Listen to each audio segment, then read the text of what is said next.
Assalamualaikum warahmatullahi wabarakatuh. Perkenalkan, saya Kailia Nurul Fadila dengan NIM E1A024044. Pada kesempatan kali ini, saya akan menyampaikan presentasi yang berjudul Analisis Putusan Nomor 16-G-2025 PTUN Palembang tentang gugatan pemberhentian tidak dengan hormat atau disebut juga PTDH terhadap anggota kepolisian. Sebelum masuk ke inti pembahasan, saya ingin mengajak kita semua untuk melihat gambaran besarnya terlebih dahulu. Kita semua tentu sudah sering mendengar bahwa Indonesia adalah negara hukum. Tapi kalau kita pikirkan lebih dalam, apa sebenarnya makna dari negara hukum itu?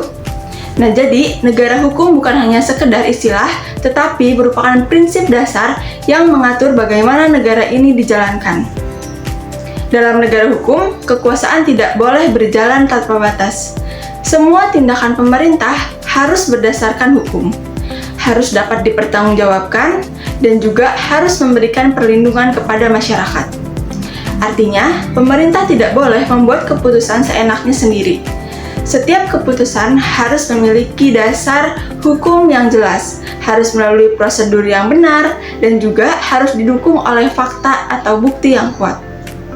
Ini penting karena keputusan pemerintah bisa berdampak langsung terhadap kehidupan seseorang.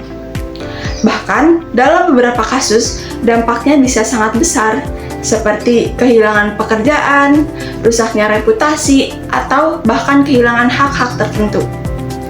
Namun, dalam praktiknya, kita juga harus jujur bahwa tidak semua keputusan pemerintah berjalan ideal seperti yang diharapkan. Masih ada keputusan yang menimbulkan masalah, bahkan menimbulkan kerugian bagi pihak tertentu. Kadang masalahnya ada pada prosedur yang tidak dijalankan dengan baik, kadang pada kewenangan yang disalahgunakan, dan juga kadang pada substansi keputusan yang tidak didukung oleh bukti yang cukup. Dalam kondisi seperti ini, negara hukum menyediakan mekanisme kontrol, salah satunya melalui Pengadilan Tata Usaha Negara atau yang disebut juga dengan PTUN. PTUN ini menjadi tempat bagi masyarakat untuk menggugat keputusan administrasi negara yang dianggap merugikan.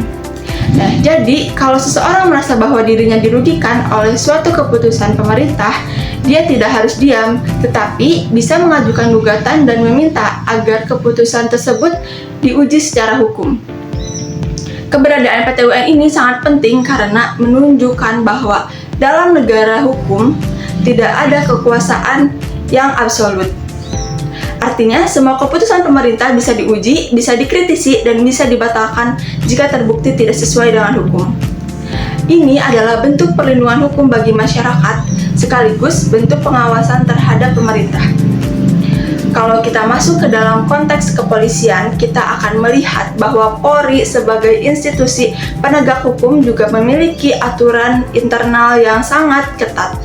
Hal ini wajar karena anggota Polri bukan hanya menjalankan tugas penegak hukum, tetapi juga menjadi representasi negara di tengah masyarakat. Nah, apa yang mereka lakukan akan mempengaruhi kepercayaan masyarakat terhadap institusi kepolisian. Oleh karena itu, Polri memiliki aturan yang disebut dengan Kode Etik Profesi. Kode etik ini bukan hanya sekedar aturan formal, tetapi merupakan pedoman moral yang harus dipatuhi oleh setiap anggota.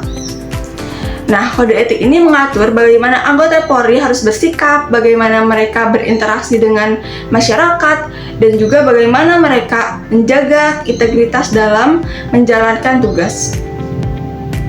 Yang menarik adalah kode etik ini tidak hanya berlaku saat mereka sedang bertugas saja, tetapi juga dalam kehidupan sehari-hari. Nah, jadi perilaku di luar dinas pun tetap bisa dinilai berdasarkan kode etik.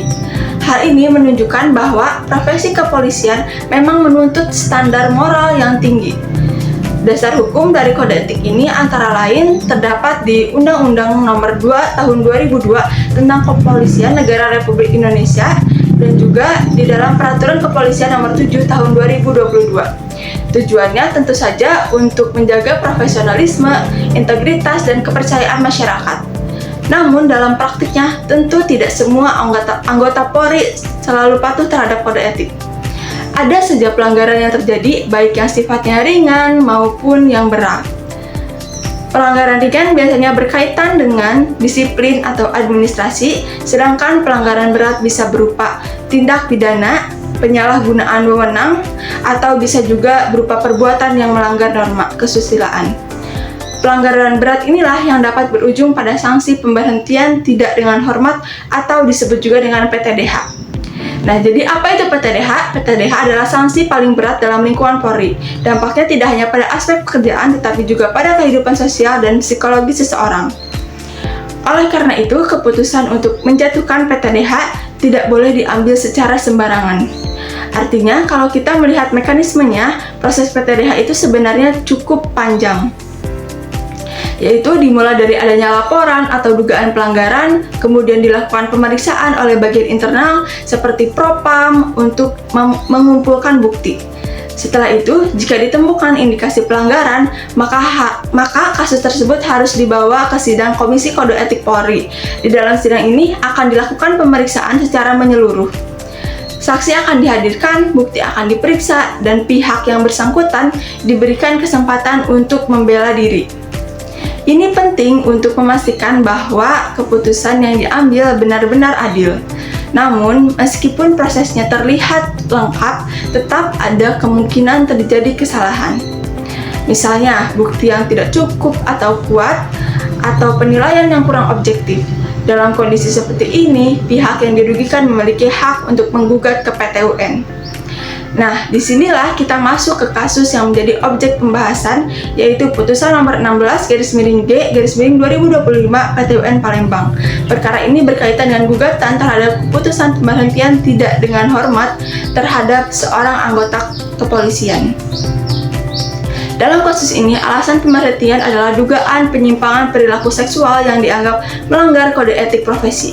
Tuduhan ini didasarkan pada keterangan saksi dan adanya video yang ditemukan dalam perangkat milik penggugat. Namun, penggugat merasa bahwa tuduhan tersebut tidak terbukti secara jelas dan bahwa keputusan yang diambil tidak adil. Oleh karena itu, penggugat mengajukan gugatan ke PT UN untuk meminta agar keputusan tersebut diuji kembali. Ini adalah langkah yang sangat penting karena menunjukkan bahwa dalam negara hukum, setiap orang memiliki hak untuk mencari keadilan. Dalam memeriksa perkara ini, majelis hakim melakukan pertimbangan yang sangat mendalam. Hakim tidak hanya melihat satu aspek, tetapi menilai dari berbagai sisi. Dari aspek formal, hakim menilai bahwa keputusan tersebut memenuhi syarat sebagai objek sengketa di PT UN. Nah, terus dari aspek kewenangan, hakim memastikan bahwa pejabat yang mengeluarkan keputusan tersebut memang memiliki kewenangan yang sah. Dari aspek prosedur, hakim juga menilai apakah proses yang dilalui sudah sesuai dengan ketentuan yang berlaku. Namun, yang paling menarik adalah pada aspek substansi.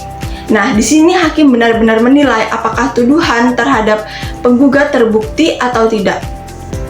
Dari hasil persidangan, ternyata bukti yang diajukan tidak cukup kuat untuk membuktikan adanya penyimpangan perilaku seksual tersebut.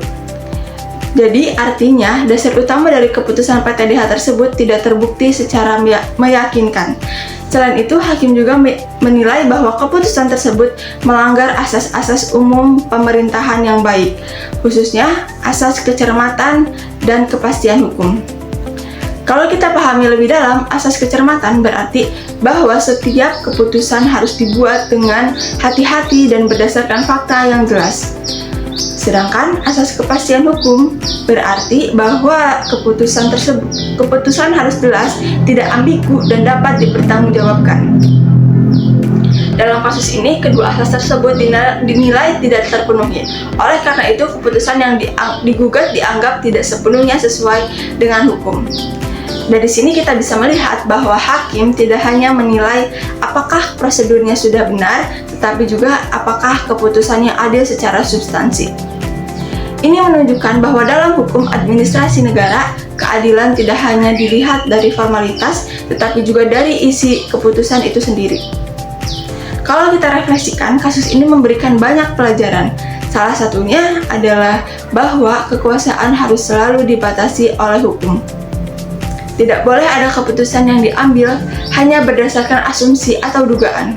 Selain itu, kasus ini juga menunjukkan pentingnya bukti dalam setiap proses pengambilan keputusan. Tanpa bukti yang kuat, keputusan yang diambil bisa menjadi tidak sah dan berpotensi dibatalkan.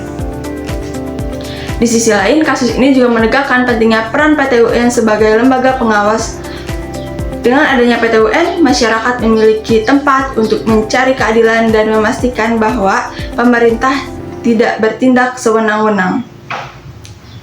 Jadi dapat kita simpulkan bahwa pemberhentian tidak dengan hormat merupakan sanksi yang sangat serius sehingga harus dijatuhkan dengan sangat-sangat hati-hati. Setiap keputusan harus didasarkan pada bukti yang kuat, prosedur yang benar, dan prinsip keadilan. Demikian yang dapat saya sampaikan. Terima kasih atas perhatiannya. Mohon maaf apabila terdapat kesalahan dan kekurangan. Wassalamualaikum warahmatullahi wabarakatuh.